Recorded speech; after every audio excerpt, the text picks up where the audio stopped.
नमस्कार, हमारे IGNOU audio books channel पर आपका स्वागत है। इंदिरा गांधी राष्ट्रीय मुक्त विश्वविद्यालय सतत शिक्षा विद्यालय प्रमाण पत्र कार्यक्रम पोषण एवं बाल देखभाल में सर्टिफिकेट CNCC 1 समुदाय के लिए पोषण ब्लॉक 4 खाद्य संसाधनों का प्रभावी उपयोग इकाई -16 खाद्य सुरक्षा 16.1 प्रस्तावना खाद्य पदार्थों में वह सभी पोषक तत्व मौजूद होते हैं जिनकी हमारे शरीर को आवश्यकता होती है तथा जो कि हमारे शरीर के लिए लाभदायक होते हैं, परंतु साथ ही खाद्य पदार्थ कुछ उन पदार्थों व सूक्ष्म जीवों के वाहक भी होते हैं जो कि हमारे शरीर को नुकसान पहुंचा सकते हैं। जिन खाद्य पदार्थों की हमें अपनी पोषण व वृद्धि के लिए आवश्यकता होती है, वही पदार्थ सूक्ष्म जीवों के जीवित रहने व वृद्धि के लिए भी पदार्थ मुहैया करते हैं। इनमें से कुछ सूक्ष्म जीव तो हमारे शरीर के लिए बहुत हानिकारक सिद्ध हो सकते हैं। इसलिए यह अत्यावश्यक है कि खाद्य पदार्थों के उत्पादन, संचालन, संग्रहण, पकाने व परोसने के दौरान उसे किसी भी प्रकार के संदूषण से बचाकर रखा जाए। इस इकाई में हम संदूषण के विभिन्न प्रकारों के बारे में तथा खाद्य पदार्थों को उनसे बचाने के बारे में चर्चा करेंगे।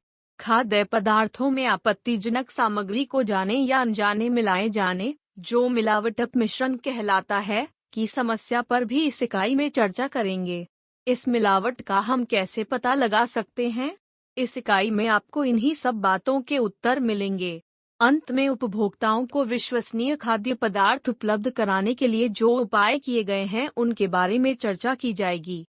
उद्देश्य: इस इकाई को पढ़ने के बाद आप विभिन्न प्रकार के खाद्य संदूषणों से अपने खाद्य पदार्थों को बचा पाने के तरीकों को जान पाएंगे। खाद्य पदार्थों में जाने अनजाने में मिलाए जाने वाले तत्वों की सूची बना पाएंगे। खाद्य मिलावट से होने वाले खतरों का वर्णन कर पाएंगे। हमारे देश में हमारे हितों की रक्षा के लिए बनाए गए खाद्य गुणवत्ता संबंधी कानूनों व मानकों को लागू कर पाएंगे।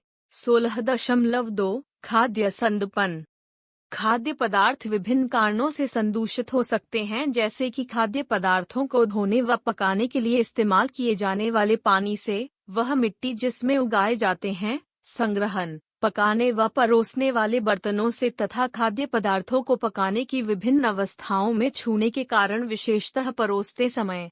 खाद्य संदूषण दो भिन्न भिन्न प्रकार के हो सकते हैं, रासायनिक संदूषण व सूक्ष्मजीवीय संदूषण।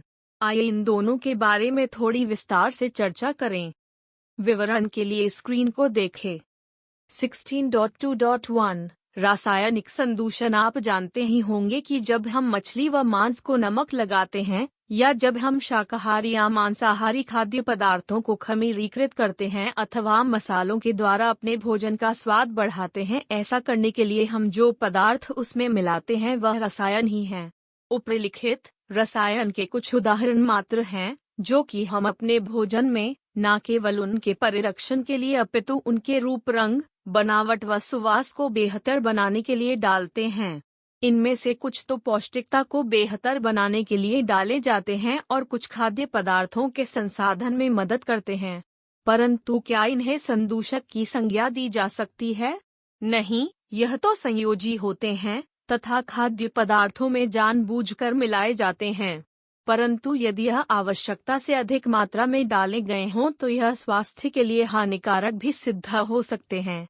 इनको डालने की सही मात्रा उपभोक्ताओं के हित को संरक्षित रखने वाले कानूनों द्वारा निर्धारित की जाती है। जैसा कि आप उपभाग 16.4.1 में देखेंगे, एक अनुज्ञप्त अनुमति प्राप्त रसायन भी यदि निर्धारित मात्रा से अधिक डाला गया हो तो उसे भी मिलावट कहा जाएगा। गलती, अनजाने से उनमें डल जाते हैं। यह रसायन स्वास्थ्य को नुकसान पहुंचाते हैं। इन पदार्थों को संदूषक कहा जा सकता है। पीड़कनाशी दवाएं ऐसी ही विषाक्त रसायनों के कुछ उदाहरण हैं। खाद्य पदार्थों में विद्यमान होने के कारण समय के साथ साथ यह पीड़कनाशी दवाएं बढ़ती हुई मात्रा में हमारे शरीर में जमा होने लगती हैं। इसके कारण कछमक्खी अंगों, गर्दे व शरीर के तंत्रों में जैसे परिसंचरण तंत्र व मस्तिष्क के प्रकारों में अनियमितता आ सकती है। कुछ पीड़कनाशी दवाएं कैंसर जैसे खतरनाक रोगों से संबद्ध होते हैं। खाद्य पदार्थों में रसायन पीड़कनाशी दवाओं के अतिरिक्त कुछ रसायन खाद्य पदार्थों में पैकेजिंग सामग्री द्वारा भी आ सकते हैं। इसके अतिरिक्त संसाधन कार्यों में प्रयुक्त मशीनों से कच्ची मात्रा में निकले रहे तेल के कारण भी खाद्य पदार्थों में बिना जाने बुझे संदूषक प्रवेश पा जाते हैं। ठीक से लेप न चढ़ने रहे बर्तनों से सीसा व कैडमियम जैसे विष भी खाद्य पदार्थों में प्रवेश कर सकते हैं। खाद्य पदार्थों में उद्योगों से होने वाले संदूषक को औद्योगिक संदूषक कहते हैं। इन्हें यह नाम इसलिए दिया गया है क्योंकि फैक्ट्री व उद्योग ऐसे कई अपशिष्ट रसायन नदियों में फेंक देते हैं जहां से वह मिट्टी में मिल जाने के कारण पौधों में भी प्रवेश पा जाते हैं। इनसे होने वाले खतरों का वर्णन तालिका 16.1 में किया गया है। तालिका 16.1 खाद्य पक्षों को उद्योगों से होने वाले मुख्य संदूषक। विवरण के लिए स्क्रीन को देखें।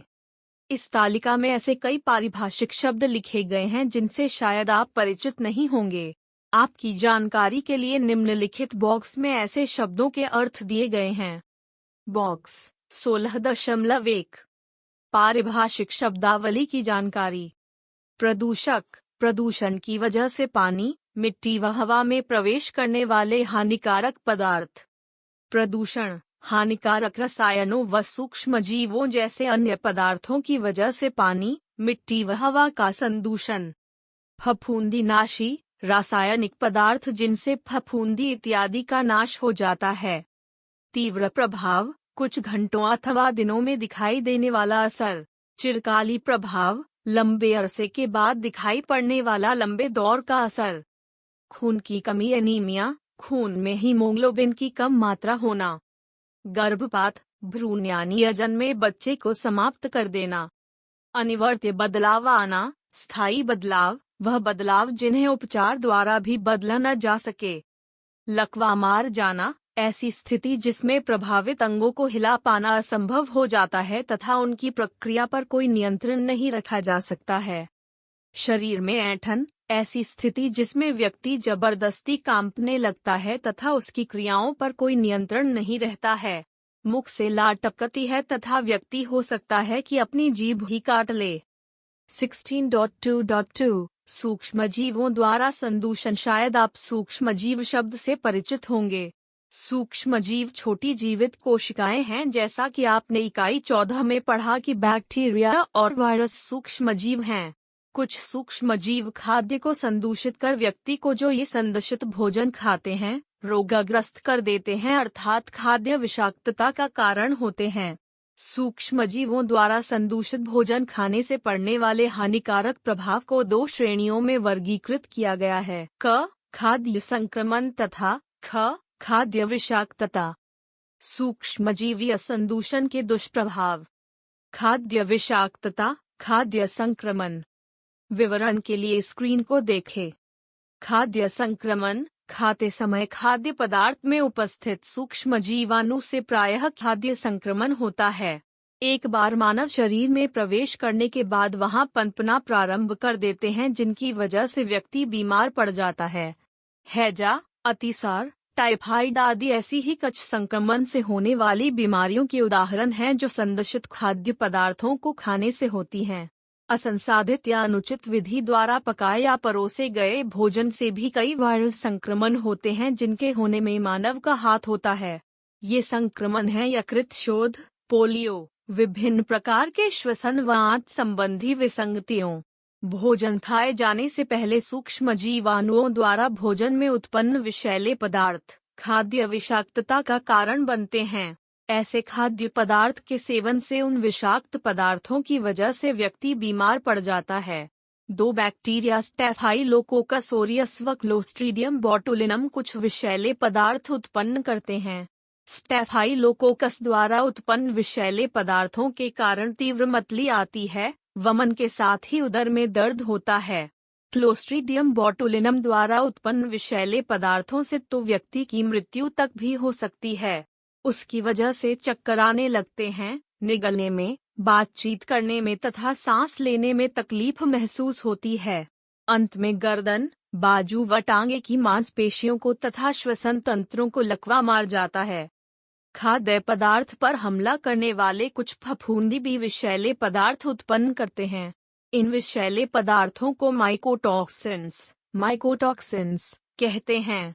एस्परजिलस नामक फफूंदी से उत्पन्न होने वाले विषैले पदार्थों को एफ्लाटोक्सिन्स कहते हैं। यह मूंगफली, मक्का, गेहूं, चावल, सोरघम तथा सोयाबीन में फफूंदी के आक्रमण के बाद पाए जाते हैं। जो व्यक्ति इनसे संक्रमित खाद्य पदार्थ खाते हैं, उनमें जिगर संबंधी बीमारी पाई जाती है। बाजरा, गेहूं, ज्वार व राई में अर्गाट पादपरोग विशेष की फफूंदी पाई जाती है। यह फफूंदी एक ऐसा विषैला पदार्थ उत्पन्न करती है जिसके कारण अगाटिस्म अर्गाट रोगग्रस्त अन्न की रोटी खाने से विषाक्त हो जाता है। इसकी वजह से जठरांत्र संबंधी असामान्यताएं आ जाती हैं। टांगों में दर्दनाक ऐंठन आ जाने के कारण उनमें दर्द रहता है। हाथ व पैर की उंगलियों में गैंग्रीन हो जाता है। मन उदास रहता है, कमजोरी अनुभव होती है तथा शरीर में ऐंठन होने लगती है। गैंग्रीन ऐसी स्थिति है जिसमें शरीर के भाग संक्रमण के कारण बेकार होने लगते हैं। शरीर के अन्य भागों में इसके फैलने को रोकने के लिए बेकार हुए भागों को काट देना पड़ता है। हमारे देश में प्रचलित खाद्य पदार्थों द्वारा संक्रमण व विषाक्तता के मुख्य कारण व विभिन्न खाद्य पदार्थ जिनसे यह होते हैं, उनके नाम परिशिष्ट 3 में दिए गए हैं। इस तालिका को पढ़ लेने के बाद आप यह महसूस करेंगे कि हमें भोजन संबंधी क्रियाओं में सफाई का कड़ा ध्यान रखना कितना आवश्यक है। यहाँ पर यह बताना भी महत्वपूर्ण है कि स्कूल व दफ्तरों के आसपास गन्ने के रस, तरह तरह के रंगीन शरबत, पानी पूरी, गोलगप्पे, भेलपूरी, चाट व कटे हुए फलों के खोमचे लगाकर बेचने वालों की वजह से ही पेट व आंत की बीमारियां जन्म लेती हैं। बिना अनुमति के डाले हुए खाद्य रंगों के कारण रासायनिक विषाक्तता हो जाती है। आप सुन रहे ऑडियो लर्निंग को। उल्लेखनीय 6 बैक्टीरिया व फफूंदी द्वारा होने वाले संदूषण अर्थात खाद्य विषाक्तता से बचने के लिए ध्यान रखने योग्य बातें बताई गई हैं। उल्लेखनीय 6 बैक्टीरिया व फफूंदी से कैसे बचें। बैक्टीरिया 1. खाना बनाने के हर चरण में भोजन के सफाई संबंधी नियमों को ध्यान में रखें व उनका पालन करें। जिन व्यक्तियों द्वारा संक्रमण होने का संदेह हो, उन्हें भोजन बनाने व परोसने के काम से अलग रखा जाना चाहिए। 2. जल्दी खराब हो जाने वाले खाद्य पदार्थों को खरीदने के तुरंत बाद हिमीकरण करना चाहिए अथवा उन्हें रेफ्रिजरेटर में रखना चाहिए। ऐसा करने से पहले से ही उपस्थित बैक्टीरिया बढ़ नहीं पाएंगे। रेफ्रिजरेटर को एकदम साफ रखना चाहिए ताकि ठंडी हवा उसके आसपास ही रहे। ऐसा करने से रेफ्रिजरेटर में रखे हुए पदार्थ निश्चित ही ठंडे हो जाएंगे तथा ठंडे ही रहेंगे। खराब खाद्य पदार्थों को रेफ्रिजरेटर में नहीं रखना चाहिए। ऐसा करने से अन्य पदार्थों के खराब होने का खतरा लगा रहेगा। 3. खाद्य पदार्थों को तेज आंच पर पर्याप्त समय तक पकाएं ताकि सब बैक्टीरिया नष्ट हो जाएं। इसके लिए मांस को छोटे छोटे टुकड़ों में काटना चाहिए ताकि ताप अंदर तक प्रवेश कर जाए। यदि मांस के बड़े टुकड़ों को पकाना हो तो उसे भूनकर अथवा दाब देकर पकाना चाहिए। 4. पकाने के बाद खाद्य पदार्थ को हमेशा ढककर रखें। यदि पकाने के कुछ देर बाद भोजन को खाना हो तो उसे उसी समय ठंडा करके रेफ्रिजरेटर में रख देना चाहिए। 5. यदि भोजन को काफी समय तक रेफ्रिजरेटर में रखा हो तो खाने से पहले उसे गर्म कर लेना चाहिए। 6. कस्टर्ड भरे हुए बेकरी उत्पादों को खाने से पहले ओवन में 20-30 मिनट तक 200 डिग्री सेल्सियस के ताप पर गर्म कर लेना चाहिए। 7. संग्रहण पकाने व परोसने के स्थान को साफ रखना चाहिए तथा वहां पर कीड़े व चूहे भी नहीं होने चाहिए। फफूंदी 1. किसी भी खराब खाद्य पदार्थ को नहीं खरीदना चाहिए। उदाहरण के लिए, जरूरत से ज्यादा पके हुए, खराब रंग वाले, दागी या कटे हुए फल व सब्जियां इत्यादि नहीं खरीदें। यदि पनीर की ऊपरी सतह पर रुई जैसे धब्बे हों तो उसे बेझिझक होकर फेंक दें। क्योंकि लगी हुई फफूंदी लाभदायक है या कि हानिकारक इसका पता लगाने का तरीका नहीं है। जब एक साथ बहुत से फल खरीदने हों तो उनके पकने की स्थितियों को ध्यान में रखकर खरीदना चाहिए ताकि खाने के समय वह जरूरत से ज्यादा ना पककर सही सीमा तक ही पके हुए हों। फल हमेशा कच्चे ही खरीदें। 2. यदि किसी खाद्य पदार्थ पर फफूंदी लगी दिखाई पड़े तो ऐसा न करें कि उतने हिस्से को उतारकर बाकी के हिस्से को खा लें। अक्सर नारियल के मामले में ऐसा ही किया जाता है। यह करना उचित व सुरक्षित नहीं है। उदाहरण के तौर पर यदि एक पके हुए दिखने में स्वस्थ टमाटर या आलू बुखारे की डंडी पर फफूंदी लगी है तो उसे खाना नहीं चाहिए। दिखने वाला रुआं तो फफूंदी का बाहरी हिस्सा ही है जिसकी जड़ें खाद्य पदार्थ के भीतर हर जगह फैली हो सकती हैं। पकाने पर फफूंदी के विषैले पदार्थ खत्म नहीं हो जाते हैं, इसलिए ऐसे मामले में उबालना व पकाना पूरी तरह विश्वसनीय नहीं होगा। 3. जल्दी खराब होने वाले खाद्य पदार्थों का संग्रहण ध्यानपूर्वक करें ताकि उन पर फफूंदी न उग पाए। रेफ्रिजरेटर में रखने से फफूंदी की वृद्धि कम हो जाती है पर पूरी तरह से बंद नहीं होती है। कई बार तो रेफ्रिजरेटर में फफूंदी के उगने से काले धब्बे नजर आने लगते हैं। इनको अच्छे से धो व सुखाकर निकाल देना चाहिए। सुखाने की प्रक्रिया अत्यावश्यक है क्योंकि यदि सुखाया न जाए तो फफूंदी खत्म नहीं होती है। यह इसलिए है क्योंकि फफूंदी की वृद्धि के लिए नमी का होना अत्यावश्यक है। 4. अनाज व गिरीदार फलों को उपज के बाद पर्याप्त स्तर तक सुखाकर साफ व सूखे डिब्बों में बंद करके किसी ठंडी जगह पर संग्रहण करना चाहिए। डिब्बों में हवा के प्रवेश की जगह नहीं होनी चाहिए। संग्रहण किए गए खाद्य पदार्थों का नियमित तौर पर निरीक्षण करना चाहिए। ऐसे उनमें छोटे या बड़े ढेले बनने की रोकथाम के लिए किया जाता है। यदि अनाज में ढेले बनाते नजर आएं तो उनको दोबारा सुखाकर संग्रहण करना चाहिए। 5. जिस खाद्य पदार्थ पर फफूंदी लगी हुई हो उसे फेंकने के बजाय जला अथवा दबा देना चाहिए ताकि वह अन्य खाद्य पदार्थों के संपर्क में आकर उन्हें दूषित न करने पाए। बोध प्रश्न 1. उन 4 कारणों की सूची बनाएं जिनके कारण खाद्य पदार्थ संदूषित हो सकते हैं। 2. ऐसे कौन से 2 खाद्य संदूषण हैं जो हमारे लिए चिंता का विषय हैं? 16.3 खाद्य पदार्थों में मिलावट। हमने खाद्य संदूषण के विभिन्न पहलुओं पर चर्चा की। इससे पहले पिछले भाग में हमने खाद्य संदूषणों और संयोजियों में अंतर को जाना व मिलावट के बारे में पढ़ा। यह वह प्रक्रिया है जिसमें अधिक मुनाफा कमाने के लिए किसी खाद्य पदार्थ की कोटि को निम्न बना दिया जाता है या उसमें घटिया कोटि के पदार्थ को मिलाकर उसे अशुद्ध कर दिया जाता है, अथवा किसी खाद्य पदार्थ में से कुछ चीज निकाल लेना जिसकी वजह से उसकी कोटि निम्न हो जाती है। मिलावट के आम उदाहरण है दूध में पानी मिलाकर उसकी मात्रा को बढ़ाना तथा उपभोक्ता की जानकारी के बिना दूध की मलाई निकाल लेना। उच्च कोटि की हरी इलायची में ऐसी इलायची मिला देना जिसमें से तेल निकाला जा चुका है, भी मिलावट का ही एक उदाहरण है। मिलावट करने के लिए जिस पदार्थ का इस्तेमाल किया गया हो उसे अपमिश्रक अडल्टरेंट कहा जाता है। दूध के लिए पानी, पतले दाने वाली चीनी के लिए सजी, हल्दी के लिए मेटैनिल येलो तथा काली मिर्च के लिए पपीते के बीज अपमिश्रक हैं। मिलावटी खाद्य पदार्थ खरीदने से हमें पैसे का नुकसान तो होता ही है क्योंकि हमें उस घटिया कड़े माल के भी पैसे भरने पड़ते हैं जो हमारे खाद्य पदार्थ में मिलाया गया है। साथ मेटैनिल येलो जैसे पदार्थ का सेवन हमारे स्वास्थ्य के लिए हानिकारक भी सिद्ध हो सकता है, जैसा कि अगली चर्चा में पढ़ेंगे। 16.3.1 साधारण तौर पर पाए जाने वाले अपमिश्रक तथा उनसे स्वास्थ्य को खतरे। यह जरूरी नहीं है कि अपमिश्रक सदैव हानिकारक ही हों। बेईमान दुकानदार अक्सर बासमती जैसे उच्च कोटि के चावल में निम्न कोटि के चावल मिला देते हैं। यह एक अच्छा उदाहरण है। निम्न कोटि के चावल से हमें कोई हानि नहीं पहुंचेगी, परंतु इससे यह होगा कि हमें अपने पैसे की पूरी कीमत वसूल नहीं हो पाएगी। परंतु इसके अलावा कई अपमिश्रक ऐसे हैं जो कि हमें हानि पहुंचाते हैं। उनकी सूची निम्नलिखित है। रेत, संगमरमर के टुकड़े, बजरी, मिट्टी, ज्यादातर अनाज, दालों, धनिये के दानों व चावल इत्यादि में मिलाए जाते हैं। यदि इन्हें खा लिया तो यह पाचन क्रिया में गड़बड़ी पैदा कर सकते हैं, साथ ही संक्रमण के वाहक भी हो सकते हैं। मुंह में इनका बहुत ही खराब स्वाद आता है तथा इनसे दांतों व मसूड़ों को भी हानि पहुंच सकती है।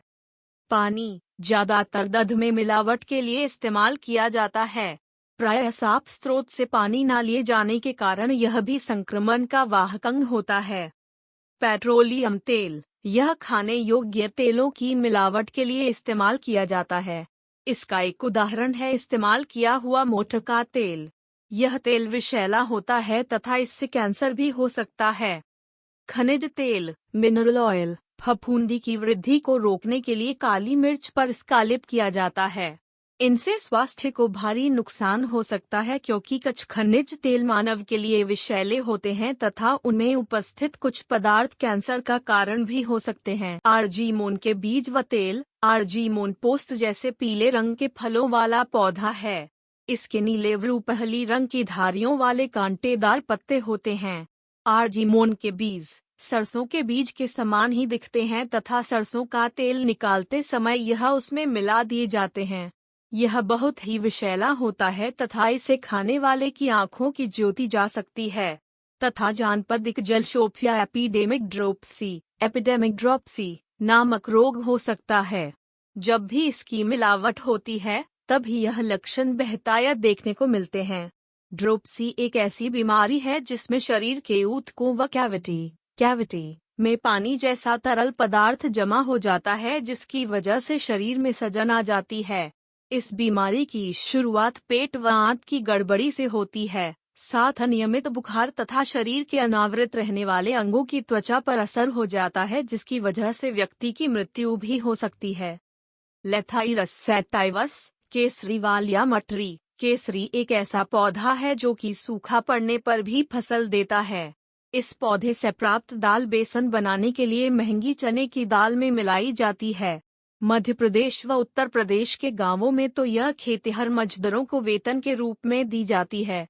5 से 45 वर्ष के लड़कों व पुरुषों को अपंग कर देने वाले लकवे का कारण यही दाल होती है। इस बीमारी का नाम कलायखंड या लेथाइरिस्म है।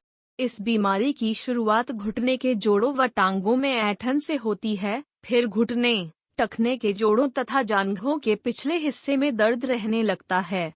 इसके बारे में आप खंड 5 की इकाई 19 में विस्तार से पढ़ेंगे। पपीते के बीज काली मिर्च में अपमिश्रक के रूप में डाले जाते हैं। टेल्क दालों को पॉलिश करने के लिए काम में लाया जाता है। इसका संबंध पेट के कैंसर से समझा जाता है। कपड़े धोने का सोडा या मैदा आइसिंग के लिए इस्तेमाल चीनी के अपमिश्रक हैं। मेटानिल येलो व लीड क्रोमेट हल्दी व जलेबियों में रंग लाने के लिए इनका इस्तेमाल किया जाता है। यह बहुत ही विषैले होते हैं। मेटानिल येलो जननांग पर असर करता है तथा इसके कारण बांझपन भी हो सकता है। पेट की गड़बड़ी व कैंसर के साथ भी इसका नाम जुड़ा हुआ है। लीड क्रोमेट के स्वास्थ्य पर हानिकारक असर में सम्मिलित है एनीमिया यानी कि खून में हीमोग्लोबिन की मात्रा कम होना, लकवा तथा दिमाग की क्षति खासकर बच्चों में। इस्तेमाल की हरी चाय की पत्ती ताजी चाय की पत्ती में इन्हें सुखाकर चरा करके तथा रंग कर अपमिश्रक की तरह प्रयोग किया जाता है। इस्तेमाल की हरी चाय की पत्ती के स्रोत के अनुसार वह संक्रमण तथा खाद्य विषाक्तता का स्रोत भी हो सकती है। मेलाकाइट ग्रीन सखाए हुए मटर के दानों पर रंग करके उनको ताजे मटर के दानों की तरह दिखाने के लिए इसका प्रयोग किया जाता है। यह विषैला हो सकता है तथा कैंसर व सक्रिय अंग जैसे गुर्दे, तिल्ली व जिगर के कार्यों को अनियमित कर सकता है। जानवरों पर किए गए अनुसंधान से पता चला है कि इस रंग के कारण भ्रूण में भी अस्वाभाविक बदलाव आ सकते हैं। रंगा हुआ बुरादा पिसी लाल मिर्च में अपमिश्रक के रूप में मिलाया जाता है। इसके कारण पाचन की क्रिया असामान्य हो सकती है तथा यह संक्रमण का भी कारण बन सकता है। 16.3.2 अपमिश्रकों का पता लगाने के लिए कुछ सरल परीक्षण। सामान्य रूप से मिलावट वाले खाद्य पदार्थों में मिलावट की जांच के लिए हम कई परीक्षण कर सकते हैं। इनमें से कुछ के लिए हमें साधारण प्रतिकर्मक, रसायन व उपकरणों की आवश्यकता पड़ती है, तो कि आसानी से व कम कीमत पर मिल जाते हैं। मिलावट की जांच के लिए इन्हें ला कर रखने की तकलीफ भी नहीं है। आइए कुछ आसान परीक्षणों के बारे में बातचीत करें।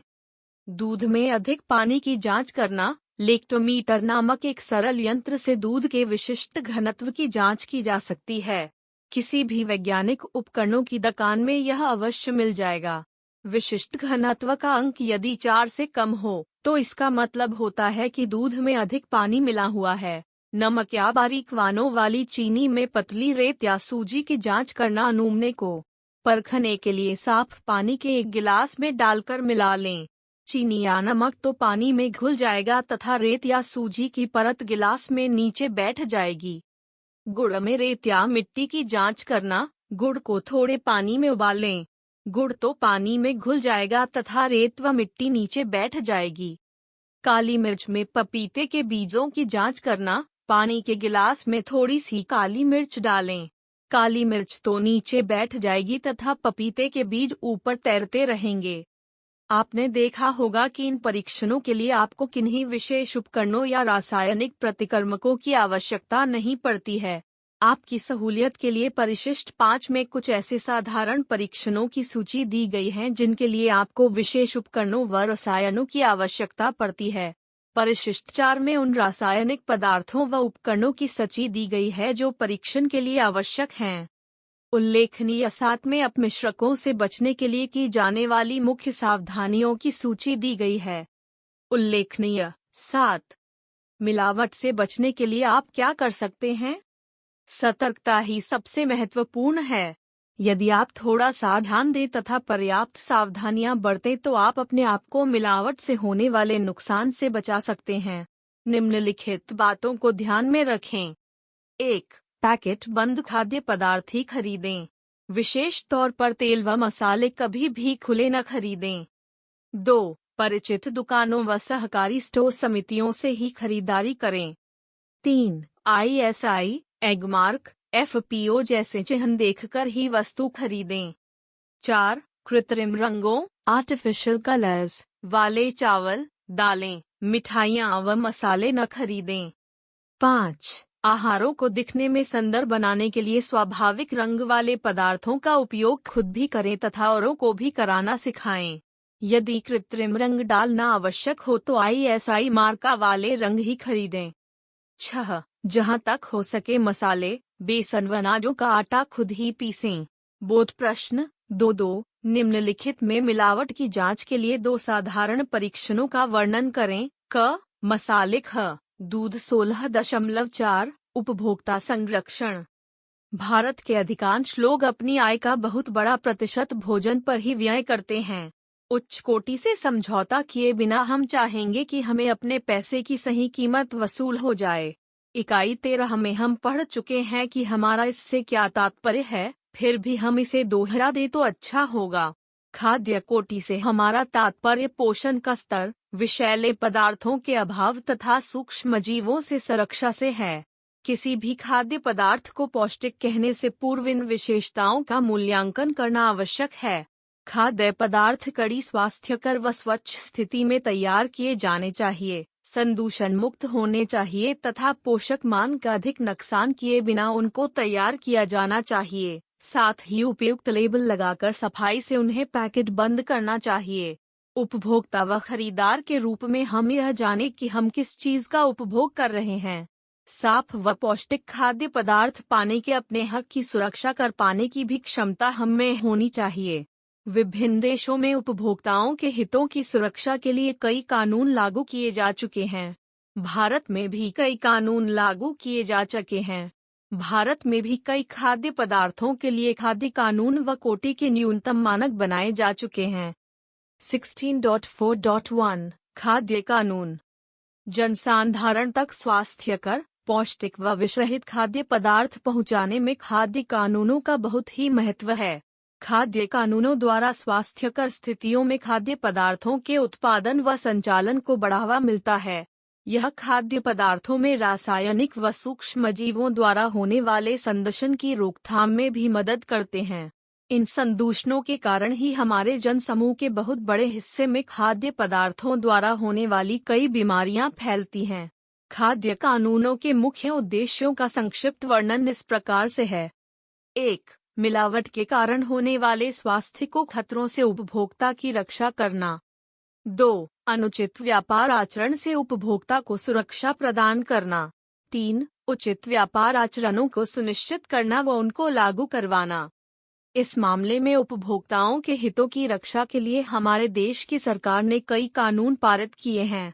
जिन कानूनों से हमारा प्रत्यक्ष संबंध है, आइए यहाँ उनकी चर्चा करें। खाद्य मिलावट एवं रोकथाम संबंधी कानून, संक्षेप में इसे पीएफ है अधिनियम भी कहते हैं। यह कानून 1 जून 1955 में लागू किया गया था। इस कानून का संबंध बेचे गए खाद्य पदार्थों से है। यह स्पष्ट शब्दों में खाद्य अपमिश्रक व मिलावटी खाद्य पदार्थों को परिभाषित करता है। इसके अनुसार निम्नलिखित में से किसी एक के होने पर भी उस खाद्य पदार्थ को मिलावटी माना जा सकता है। घटिया या सस्ते पदार्थों का अधिमिश्रण, खाद्य पदार्थ में से किसी उच्च कोटि के अवयव का निष्कर्षण, अस्वास्थ्यकर स्थिति में तैयार व पैकेट बंद करना, कीड़े लगे खाए खाद्य पदार्थों को बेचना, किसी बीमार जानवर से खाद्य पदार्थ प्राप्त करना, किसी विषैले पदार्थ को मिलाना, इस्तेमाल किए गए पात्रों में से कुछ हानिकारक पदार्थों का प्रवेश, खाद्य पदार्थों के लिए अनुमोदित रंग व परिरक्षक न डालना या फिर रंग व परिरक्षक अनुमोदित मात्रा से अधिक डालना, अवमानक पदार्थों की बिक्री जो स्वास्थ्य के लिए हानिकारक भी हो सकते हैं। यह सब पीएफ है अधिनियम, खाद्य अपमिश्रण निवारण अधिनियम के अंतर्गत मना है। मिलावटी खाद्य पदार्थ बेचने वाले व्यक्तियों की अपराध की गंभीरता को मद्देनजर रखते हुए सजा दी जा सकती है। यह अधिनियम राज्य सरकारों व स्थानीय प्राधिकारियों द्वारा लागू किया जाता है। वह विश्वसनीय व तत्काल विश्लेषण के लिए प्रयोगशालाओं तथा पीएफ एक्ट को लागू करने की व्यवस्थाओं की सुविधा भी प्रदान करते हैं। स्थानीय स्वास्थ्य अथवा खाद्य प्राधिकारियों के पास विपन्न खाद्य पदार्थों की जांच एवं विश्लेषण तथा मिलावटी पाए जाने पर उनकी बिक्री पर रोक लगा पाने के अधिकार होते हैं। पीएफ अधिनियम खाद्य कोटि की न्यूनतम मूलभूत आवश्यकताओं के मार्ग निर्देशक हैं। यह निर्देशन मुख्यतः उपभोक्ताओं को विषैले खाद्य पदार्थों से स्वास्थ्य पर पड़ने वाले हानिकारक प्रभावों से सुरक्षा प्रदान करने के लिए बनाए गए हैं। इस अधिनियम के अंतर्गत खाद्य पदार्थों पर लेबल लगाने की अनिवार्यता को भी ध्यान में रखा गया है। आपने ऐसे कई लेबल देखे होंगे जिन्हें देखकर लगता है कि वह किसी परिचित पदार्थ से मिलते जुलते हैं। अक्सर नाम में थोड़ी सी तब्दीली की हुई होती है या फिर पैकेट की रचना किसी और पदार्थ से मिलती जुलती होती है। पीएफ के अनुसार उसे गलत मार्का, मिसब्रांडिंग कहा जाता है तथा वह इस अनाचार से निपटने के लिए उपाय भी बताती है। बोध प्रश्न 3.1 पीएफ अधिनियम के अनुसार निम्नलिखित में से किन्हें मिलावट कहा जाएगा? 1. बासमती चावल में परमल चावल का मिश्रण। 2. बेहतर कोटि के बासमती चावलों में बासमती चावल के टुकड़ा चावल का मिश्रण। 3. सरसों के तेल में आर्जिमोन तेल के कुछ अंश। 4. निर्धारित मात्रा में अनज्ञप्त परिरक्षक। 5. जलेबियों में रंग डालना। 6. निर्धारित मात्रा से अधिक मात्रा में अनज्ञप्त रंग। 7. कीड़े लगी दाल या खाई दाल। 8. गदे बूचड़खानों में पैक हरा मांस। 9. पॉलीथीन में पैक हरा मांस। 10. ताज़ी चाय पत्ती में इस्तेमाल की हुई चाय पत्ती का मिश्रण। फल उत्पादादेश भारत में पारंपरिक अचार व चटनियों को छोड़ अन्य फल व सब्जियों के परिरक्षण का उद्योग तो 1930 के लगभग ही शुरू हुआ था। दूसरे विश्व युद्ध के दौरान देश की रक्षा में लगे जवानों की आवश्यकताओं की पूर्ति के लिए इस उद्योग को बढ़ावा मिला तथा देश भर में कई जगह यह उद्योग चालू हो गए। इन उद्योगों को नियंत्रण में रखने के लिए तथा उनके द्वारा बनाए गए फलों के उत्पादों पर नियंत्रण रखने के बारे में सोचा जाने लगा। इस लक्ष्य की पूर्ति के लिए 1955 में फल उत्पाद आदेश को जारी कर इसे आवश्यक वस्तु अधिनियम के अंतर्गत शामिल कर लिया गया। 1963 के निर्यात अधिनियम के प्रावधान के अनुसार फलों से बने पदार्थों का निर्यात से पहले निरीक्षण होना जरूरी है। खाद्य उत्पाद आदेश FPO के अंतर्गत फलों के उत्पाद बनाने से पहले उन्हें बनाने के लिए लाइसेंस प्राप्त करना अनिवार्य है। फलों के उत्पादों को बनाने के लिए फैक्ट्री में स्वास्थ्यकर व सफाई की आवश्यकताओं के बारे में FPO के निम्नलिखित निर्देश दिए हैं। 1. स्थान निर्धारण उपयुक्त होना चाहिए। 2. भंडारण के लिए पर्याप्त स्थान होना चाहिए तथा मक्खियों से बचने के लिए न्यूनतम आवश्यकताओं की पूर्ति होनी चाहिए। 3. फैक्ट्री के परिसर का निर्माण व रखरखाव। 4. कार्यकर्ताओं का व्यक्तिगत स्वास्थ्य तथा उनके लिए सुख सुविधाएं। यह आदेश विभिन्न फलों व सब्जियों के पदार्थों की कोटि तथा उनको बनाने की सुविधाओं के लिए सांविधिक न्यूनतम मानक भी निर्धारित करता है। इस आदेश द्वारा निर्धारित मानक से कम के फलों व सब्जियों को पैक करना कानूनन दंडनीय अपराध है।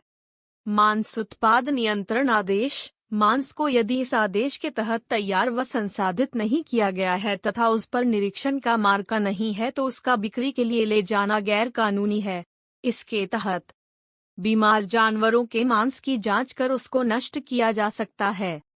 सुनिश्चित किया जा सकता है कि मांस व मांस से बने पदार्थों की तैयारी व संचालन साफ व स्वास्थ्यकर तरीके से की गई है। मांसाहारी पदार्थों में हानिकारक पदार्थों के प्रयोग की रोकथाम किया जा सकता है। मांस के हर टुकड़े की बिक्री से पहले जांच का प्रावधान है ताकि उसका स्वास्थ्यकर होना निश्चित हो सके। इस आदेश के अंतर्गत निरोग स्वस्थ जानवरों के चयन, बूचड़ खाने की प्रक्रियाओं तथा मांस को हानिकारक जीवाणुओं रहित व स्वास्थ्यकर बनाए रखने के लिए नियम व शर्तें भी निर्धारित किए गए हैं। इसके अलावा 1946 के आवश्यक वस्तु अधिनियम के अंतर्गत कई अन्य आदेश जारी किए गए हैं जो आम जनता के हित में पदार्थों के उत्पादन, संग्रहण, वितरण व व्यापार पर नियंत्रण रखते हैं। आप सुन रहे ऑडियो लर्निंग को 16.4.2 गुणवत्ता नियंत्रण के लिए खाद्य मानक और प्रमाणन आमतौर पर क्वालिटी कोटि की श्रेष्ठता को श्रेणियों द्वारा ही समझा जाता है। ए शायद श्रेष्ठता की सबसे उत्तम कोटि। बी कोटि श्रेष्ठता में ए से थोड़ी कम तथा उससे भी कम श्रेष्ठता वाली सी कोटि। व्यापक रूप से देखा जाए तो कोटि से हमारा तात्पर्य उन विनिर्देश के समूह से है जिनकी पूर्ति निर्धारित सीमाओं में होनी चाहिए। कृषि व खाद्य पदार्थ दिखने में कैसा है, परिमाण, आकार, चमक, रंग व सामंजस्य उनकी कोटि की विशेषताएं हैं। खाद्य पदार्थों के कोटि मानक प्रस्तुत करने तथा उन मानकों के लागू किए जाने पर उन्हें प्रमाणित करने के लिए दो संस्थान जुटे हुए हैं। वह है भारतीय मानक ब्यूरो BIS तथा विपणन व निरीक्षण निदेशालय। भारतीय मानक संस्थान ISI को ही अब भारतीय मानक ब्यूरो BIS कहा जाता है तथा वह हमारे देश का राष्ट्रीय मानक निकाय है। यह 1952 का प्रमाणीकरण सर्टिफिकेशन मार्का अधिनियम परिचालित करती है जिसके तहत संसाधित खाद्य पदार्थों की कोटि के मानक निर्देशित किए गए हैं। साथ ही यह इन मानकों के परीक्षण के लिए सुनिश्चित प्रणाली भी निश्चित करती मार्का है। 1952 के ISI अधिनियम के तहत भारतीय मानक ब्यूरो को किसी भी पदार्थ अथवा प्रणाली के लिए भारतीय मानक स्थापित व प्रकाशित करने का अधिकार है। वह भारतीय मानकों की तरह अन्य मानकों को भी मान्यता प्रदान करती है। साथ ही वह BIS के तहत निर्देशित प्रतिबंधों के अनुसार ISI प्रमाणन मार्का प्रदान करती है, उन्हें दोबारा स्थापित करती है तथा दिए गए लाइसेंस को रद्द भी कर सकती है। इसमें लगभग सभी उपभोज्य वस्तुएं, बिजली के उपकरण, बर्तन, कॉस्मेटिक्स तथा खाद्य पदार्थ शामिल हैं। जहां तक खाद्य पदार्थों का संबंध है, खाद्य संसाधन इकाई को ISI मार्का तभी दिया जाता है यदि वहां समुचित स्वास्थ्यकर परिस्थितियां हों और इसके साथ ही उनके पास अपने पदार्थों की कोटि की जांच के लिए परीक्षण सुविधाएं उपलब्ध हैं, तभी उन्हें प्रमाणीकरण प्रदान किया जाता है। वैसे तो ISI प्रमाणीकरण योजना स्वैच्छिक है, परंतु कुछ अन्य अधिनियमों व अध्यादेशों के अंतर्गत यह अनिवार्य बन जाती है।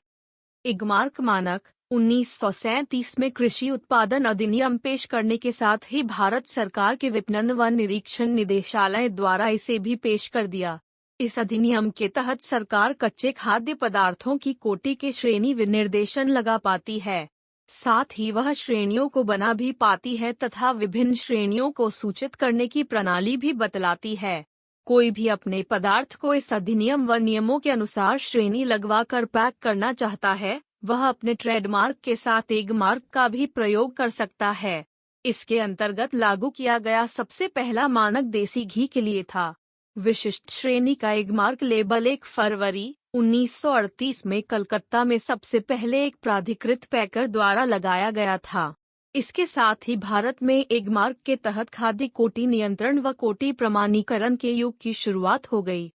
स्वदेशी विपणन के लिए एयरमार्क के तहत श्रेणीकृत करवाना तथा कोटि नियंत्रण स्वैच्छिक है, परंतु निर्यात अधिनियम 1963 के अंतर्गत निर्यात के खाद्य पदार्थ तथा ऊन, तंबाकू व रुई इत्यादि जैसे पदार्थों के लिए एगमार्क प्रमाणीकरण अनिवार्य है। 41 के लगभग पदार्थ एगमार्क द्वारा प्रमाणीकृत किए जाते हैं। इस सूची के तहत कच्छ मुख्य मसाले जैसे कि काली मिर्च, इलायची, मिर्च, लहसुन, प्याज, अदरक व हल्दी तथा कुछ गौण मसाले जैसे कि धनिया, जीरा तथा मूंगफली व सूरजमुखी के वनस्पति तेल आते हैं।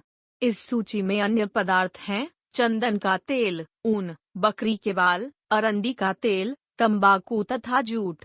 16.4.3 उपभोक्ता संरक्षण में शामिल एजेंसियों पीएफए एक्ट उपभोक्ता द्वारा हानिकारक मिलावटी खाद्य पदार्थों से सुरक्षा प्रदान करने के मुख्य उद्देश्य को रखकर बनाया गया है।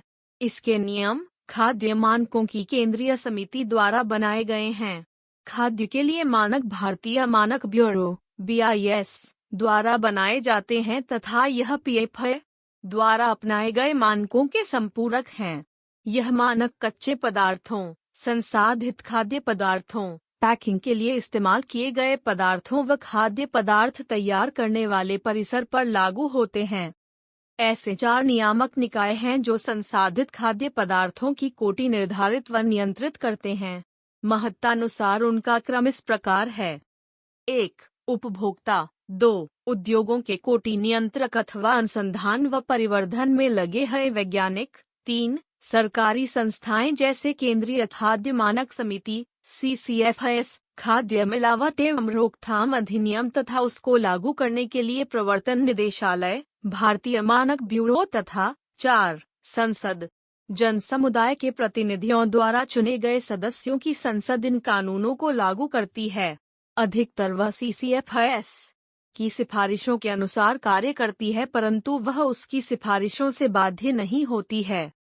सरकारी संस्थाएं, जैसा कि पहले बताया जा चुका है कि केंद्रीय व राज्य सरकारों के पीएफए विभाग तथा BIS विभिन्न केंद्रीय व राजकीय प्रयोगशालाओं के माध्यम से अपने विनियम लागू करते हैं और इनके तहत मानकों व कोटि की जांच की जाती है। इसके अंतर्गत बड़े शहरों में नगर निगम की प्रयोगशालाएं, राज्य सरकारों की खाद्य व औषध प्रशासन प्रयोगशालाएं, भारत सरकार की केंद्रीय खाद्य निरीक्षण प्रयोगशालाएं तथा निर्यात निरीक्षण परिषद की प्रयोगशालाएं आदि हैं। स्वयंसेवी संस्थाएं, कई स्वयंसेवी संस्थाएं उपभोक्ताओं को मिलावटी खाद्य पदार्थों के सेवन से बचाने के लिए शिक्षाप्रद कार्यक्रम द्वारा उन्हें सतर्क करती हैं। खाद्य विश्लेषण के लिए कई गैर सरकारी खाद्य निरीक्षण प्रयोगशालाएं भी उपलब्ध हैं। अधिकांश कंपनियों की अपनी ही कोटि नियंत्रण प्रयोगशालाएं होती हैं। उपभोक्ताओं को सुरक्षा प्रदान करने के लिए शहरी केंद्रों में बहुत से उपभोक्ता संरक्षण संगठन सामने आए हैं। भारत की कंज्यूमर गाइडेंस सोसाइटी स्वयंसेवी उपभोक्ता सुरक्षा संगठन का एक उदाहरण है। इसकी शुरुआत बंबई में मुख्य कार्यालय की स्थापना से तथा अन्य प्रधान शहरों में शाखाओं के खुलने से हुई। यह संगठन उपभोक्ताओं में विभिन्न प्रकार की मिलावटों के बारे में जागरूकता लाने की चेष्टा करती है। शैक्षिक संस्थाओं में प्रदर्शनियों लगाकर तथा रेडियो तथा अन्य जनसंपर्क माध्यमों द्वारा मिलावटी खाद्य पदार्थों के बारे में बतलाकर यह उपभोक्ता में ऐसे पदार्थों के उपभोग के प्रति विरोध को विकसित करती है। जागरूक उपभोक्ता ही इस समिति के अध्यक्ष होते हैं। यह समिति खाद्य पदार्थों के नमूनों की जांच कराती रहती है तथा कीमत नामक पत्रिका के अपने प्रकाशन में वह उपभोक्ताओं को खाद्य संबंधी अनाचारों की रोकथाम के लिए किए गए संघर्षों की जानकारी देती रहती है। यह उपभोक्ताओं को खाद्य पदार्थों में मिलावट की जांच के लिए आसान तरीके भी बताती रहती है। कई और उपभोक्ता संगठन भी हैं जो कि उपभोक्ताओं को वैध क्षतिपूर्ति में मदद करते हैं। यदि एक व्यक्ति खाद्य पदार्थ खरीदता है तो उसे कैसे पता चलेगा कि वह मिलावटी है? एक उपभोक्ता जिसे अपने पैसे की पूरी कीमत नहीं मिल पाई हो, उसके हितों की रक्षा के लिए क्या कदम उठाए जा सकते हैं? स्थानीय उपभोक्ता संगठनों द्वारा कुछ इस प्रकार की समस्याएं ही उठाई जाती हैं। इसके साथ ही वह उपभोक्ता को सबसे बेहतर कार्यप्रणाली के बारे में भी सलाह देते हैं। बोध प्रश्न 4। 1. नाम बताएं। 1. भारतीय कानून जिसके तहत हमें खाद्य पदार्थों में मिलावट के विरुद्ध सुरक्षा प्रदान की जाती है। 2. भारतीय कानून जो फल उत्पादों के स्वास्थ्यकर व सुरक्षित विनिर्माण को सुनिश्चित करता है। 3. भारतीय कानून जो सुरक्षित व स्वास्थ्यकर मांस की उपलब्धता को सुनिश्चित करता है। 4. भारतीय संगठन जो कि खाद्य पदार्थों में कोटि के मानक निर्धारित व प्रमाणित करते हैं। 16.5 सारांश इस इकाई में आपने जाना कि उपज, पशुवध या उत्पादन से उपभोग के समय के बीच में खाद्य पदार्थ संदूषित हो जाते हैं। अधिकांश खाद्य संदूषण स्वास्थ्य के लिए हानिकारक होते हैं। खाद्य पदार्थ या तो उनमें कुछ अवांछित पदार्थ मिलान से या फिर कोई वांछनीय पदार्थ उसमें से निकालकर उसमें मिलावट की जा सकती है। दुकानों में स्वास्थ्यकर खाद्य पदार्थ उपलब्ध कराने के लिए तथा हमें मिलावटी खाद्य पदार्थों से सुरक्षा प्रदान करने के लिए कई कानून बनाए गए हैं। ऐसे कई संगठन हैं जो कि खाद्य कोटि के वांछित मानक निर्धारित करते हैं। 16.6 शब्दावली संदूषण, हानिकारक पदार्थों से संदूषित होना, उन्मादन, विषाक्तीकरण, विक्षालन, किसी तरल पदार्थ में कुछ पदार्थों का निकल आना, स्नेहक, वह पदार्थ जो चिकना कर देता है, जीवनाशक, वह जो जीव जंतुओं को मार देता है। प्रख्यापित करना, घोषणा द्वारा बताना, मानक, एक सुनिश्चित मापदंड, अवमानक, निर्धारित मापदंड से कम पुष्टि, पोषाहार, विषैला, स्वास्थ्य के लिए हानिकारक। धन्यवाद, मिलते हैं अगले वीडियो में।